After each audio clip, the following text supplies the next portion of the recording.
Imagine waking up, stepping outside, and finding a heavily armed military force completely surrounding your home. No warning, no escape. That scenario happened to a man in the Bible.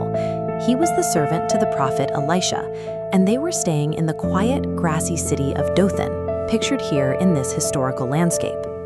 The king of Aram had put a target on Elisha's back. He dispatched a massive, specialized unit, horses, chariots, and highly trained soldiers, with orders to lock down one city to capture one single man. When the servant woke up and looked out, his reaction was completely logical. He panicked. Every physical sense told them they were trapped, outgunned, and out of time. That panic is how modern anxiety operates. We look at bank accounts, medical records, or broken relationships, and we calculate our odds of survival based strictly on the physical threats we can see in front of us. But Elisha didn't flinch. He didn't scramble for a weapon or look for a back door. Instead, he calmly asked God for a shift in perception. "Lord, open his eyes." Instantly, the servant looked up and saw the reality. The surrounding hills were packed tight with horses and chariots of fire. The heavenly army had been present the entire time. The enemy was outnumbered from the start, but human vision was simply too limited to detect the defense. A lack of visual evidence does not equate to a lack of spiritual defense. To understand the scale of that defense, look at this ancient stone relief depicting the Assyrian army. Under King Sennacherib, they were a fearsome, national-level threat, crushing every nation in their path. And now they had Jerusalem surrounded. Sennacherib was confident. This hexagonal clay prism contains the actual cuneiform records of his military boasts. He sent messengers to the walls of Jerusalem, openly mocking God and claiming no deity could save the city from his war machine. King Hezekiah faced a severe military crisis, but he didn't draft a physical battle plan. He bypassed the war room entirely, went straight into the temple, and prayed for divine intervention.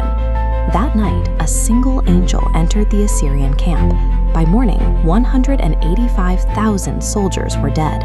The most powerful military force on earth was dismantled overnight, and not one Israelite soldier had to lift a sword. God's forces do not rely on human capability to secure a victory. Sometimes, true victory requires the deployment of prayer rather than the execution of a physical plan. What happens when prayer goes unanswered?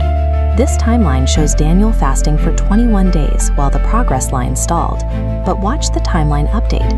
The angel confirmed the answer was dispatched from heaven on day 1. The delay was caused by active combat. The angel explained that a demonic force, referred to as the Prince of the Persian Kingdom, whose ancient ruins are pictured here, physically blocked the message. The deadlock was severe.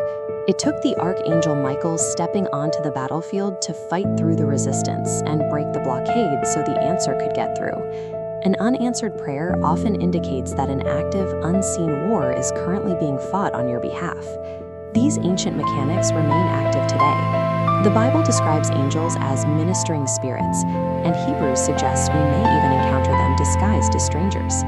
From missionaries reporting help appearing from nowhere to survivors describing unexplained protection in a crisis, this workforce continues to operate quietly among us. However, there are strict rules of engagement. You don't pray to angels, you don't worship them. In the book of Revelation, an angel specifically stops John from bowing down, reminding him they are simply fellow servants of God. You don't command the angels, God does. When you pray directly to God, you are submitting the request that invites Him to dispatch those forces into your specific situation. Prayer serves as the communication protocol that mobilizes heaven's workforce. What battle is currently keeping you awake at night? What situation has you cornered? Or what unanswered prayer has left you feeling entirely isolated? As you kneel in the dark, you are not alone. Massive, powerful forces are locking down the perimeter around you. Get back on your knees. Speak to the commander of heaven's armies. Ask him to send out his forces to break your blockades, guard your family, and fight the battles you are physically incapable of winning. The math driving your panic is flawed. You are calculating the odds of defeat